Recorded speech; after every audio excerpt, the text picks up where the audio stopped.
मुंबई उपनगरामध्ये प्रचंड पाऊस वेगळं सुरू आहे.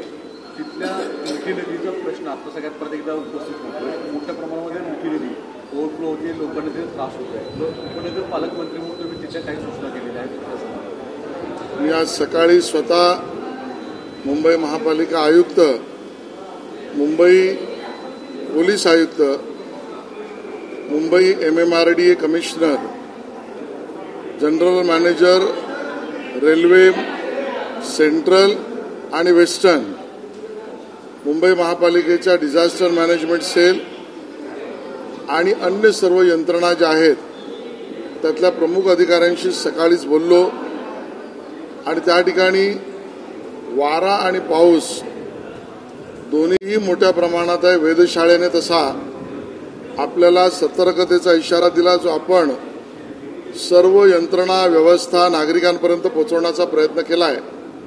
उपनगरामधील मिठी नदी आणि आसपासच्या इलाक्यामध्ये आता काही काळापूर्वीपर्यंत असलेली भरती आणि पावसाचा जोर यामुळे मिठी नदीची पातळी याच्यावर आपण लक्ष ठेवून आहोत.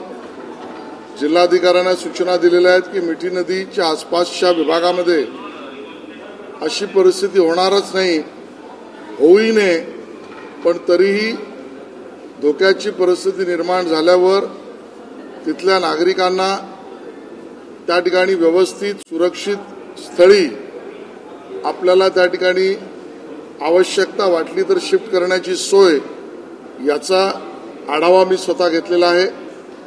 बरोबरीने BSTच्या काही बसेस, रेल्वेच्या दळणवळण, भले आपण कार्यालयांना सुट्टी दिली, शाळा महाविद्यालयांना सुट्टी दिली, नागरिकांनाही विनंती केलेली आहे की शक्यतो घराबाहेर पडू नये, की अति आवश्यक असेल तर नियोजनाने आपण त्याची काळजी घ्यावी.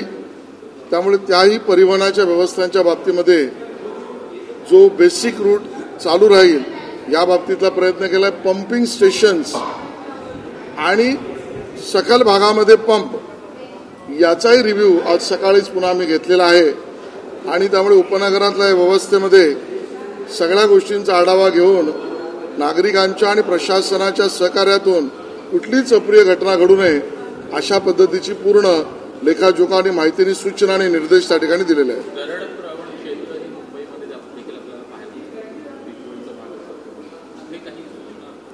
दरड प्रवण भाग विशेषतः S आणि T S वॉर्डामध्ये आणि कुर्ला आणि घाटकोपर या परिसरामध्ये आहे.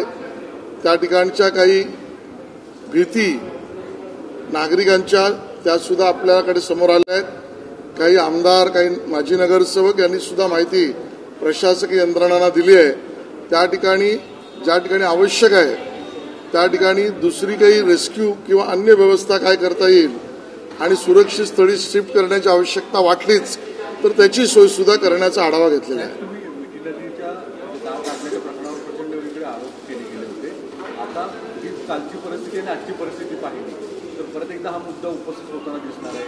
या संदर्भामध्ये पालकमंत्री म्हणून तुम्ही आता काही घेतलेली इन्फॉर्मेशन आहे का की बेसिक गाळ काढण्याचा प्रयत्न केला गेला पण तो झाला नाही आहे. इतक्या मोठ्या प्रमाणामध्ये आता पाणी सगळीकडे झोपडपट्ट्यांमध्ये आसपास नदीच्या पात्राच्या जवळ शिरत आहे. लोकांना तिथं स्थलांतरित करण्याची सुद्धा परिस्थिती आहे. मला असं वाटतं की मिठी नदीचं रुंदीकरण, खोलीकरण आणि त्यातनं गाळ काढणं या सगळ्या विषयावर गेल्या कित्येक वर्षापासून जे काही घडलं, नागरिकांना, मुंबईकरांना अपेक्षित कामच झालं नाही, या विषयातली चौकशी चालू आहे. तो अलहिदा ठेवू.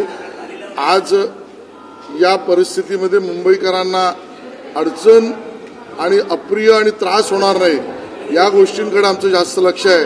चौकशी आपलं काम करील. मी मेट्रोच्या अधिकाऱ्यांशी सुद्धा बोललो आहे. मेट्रोचं सुद्धा रूट आणि मेट्रोचं त्या ठिकाणी अंडरग्राऊंड किंवा ओव्हर याचं सुद्धा ट्रान्सपोर्टेशन, कोस्टल रोडला सुद्धा मी तिथूनच आता आलो, अंडरपास सुद्धा याची सुद्धा पाहणी केलेली आहे. त्यामुळे आज तरी परिस्थिती वरुण राजा जास्त बरसत असला, काही काळापूर्वी भरती असली, आपण नागरिकांना सतर्कता दिली तरी त्यावर सगळ्या यंत्रणा चोखपणे काम करतायत ना याची पाहणी आपण रोख करतो आहोत. मुंबई के सब अपने गार्डियन आपने क्या क्या रिव्यू लिया है और क्या सिचुएशन अभी मुंबई के बारे में?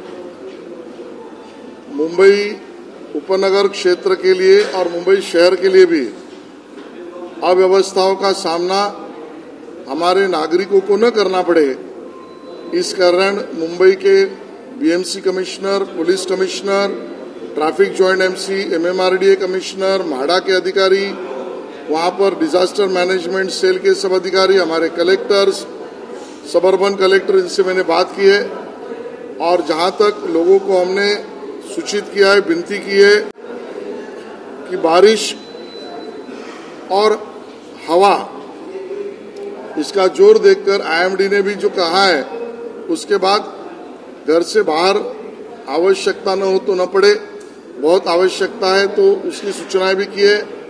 हॉस्पिटल्स हो, बीएमसी हो और 11 आवर्स की जो ड्यूटीज करने वाले अधिकारी हो, जैसे बीएमसी के वाटर डिपार्टमेंट हो और डिजास्टर मैनेजमेंट, वो सभी अधिकारी काम पर उपस्थित रहे, इस प्रकार की भी जानकारी हमने ली है। सबअर्बन रेलवे, सेंट्रल या वेस्टर्न और मेट्रो रेल, इसके बारे में भी जानकारी ली है। कहीं पर देरी से लेकिन ठीक ठाक तरीके से वो चले, बीएसटी के रूट्स भी जहां आवश्यक है वहां पर वो चले, इसकी भी चिंता कर रहे हैं।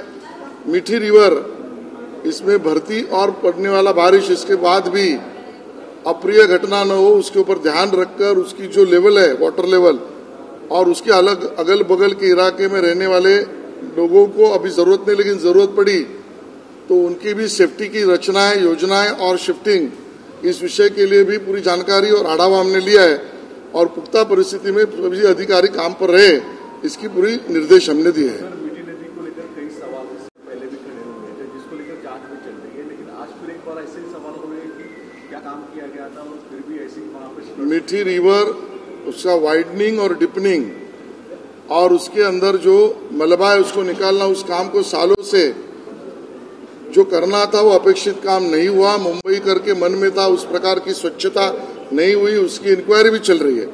लेकिन आज उस बात पर बयान करने के बजाय हमारी प्राथमिकता ये मुंबई वासियों को कोई भी चीज के कारण तकलीफ न हो और अप्रिय घटना न घटे, इसके बारे में पुख्ता व्यवस्था खड़ी करना, उसके ऊपर ध्यान देकर हम काम कर रहे हैं। संजय राऊत यांनी पत्र केंद्रीय गृहमंत्री अनिल देशमुखांना पाठवले, त्याच्यामध्ये सिडकोमध्ये करप्शन जवळपास 50-60 हजार कोटीचे आणि ना खाऊंगा ना खाणं दूंगा हे पंतप्रधान फक्त मोठ्या भाषेपुरतं बोलत आहेत, असं त्यांनी दावा केला। कोणी कोणाला काय पत्र लिहावं त्याचा अधिकार आहे, तक्रार करण्याचा अधिकार पण प्रत्येकाला संविधानाने दिलेला आहे, पण बोलताना आणि तक्रार करताना आणि लिहिताना त्याच्या तथ्य, सत्य आणि माहितीच्या आधारावर लिहिलं पाहिजे। पत्र त्यांनी जरूर लिहावं, या प्रकरणातली सगळी माहिती घेऊन बोलावं। या प्रकरणाबद्दल मला आज भाष्य करण्यासारखं काही नसलं तरी त्या पत्रामध्ये माननीय पंतप्रधान किंवा माननीय अमित भाईंचा उल्लेख करताना याच्यावर अतिशय चलाखीने, हुशारीने कोणाला बदनाम करण्याचा प्रयत्न संजय राऊत करणार असतील तर त्यांचेच दात त्यांच्या घशात जातील। या देशामध्ये स्वच्छ कारभाराचा पूर्ण प्रत्यय गेल्या 2 टर्मच्या वर पंतप्रधानपदी राहिलेल्या मोदीजींच्या कर्तृत्वाने देशाने पाहिला।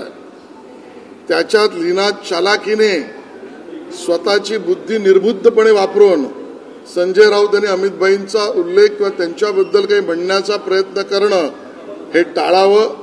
अशा गोष्टी जनता विश्वास ठेवत नाहीत आणि मुंह की खानी पडेगी अशी संजय राऊत यांची अवस्था मी भाषा मोदीजी आणि अमित भाई यांच्या उल्लेखाबद्दल त्यांना सूचित करतो आहे।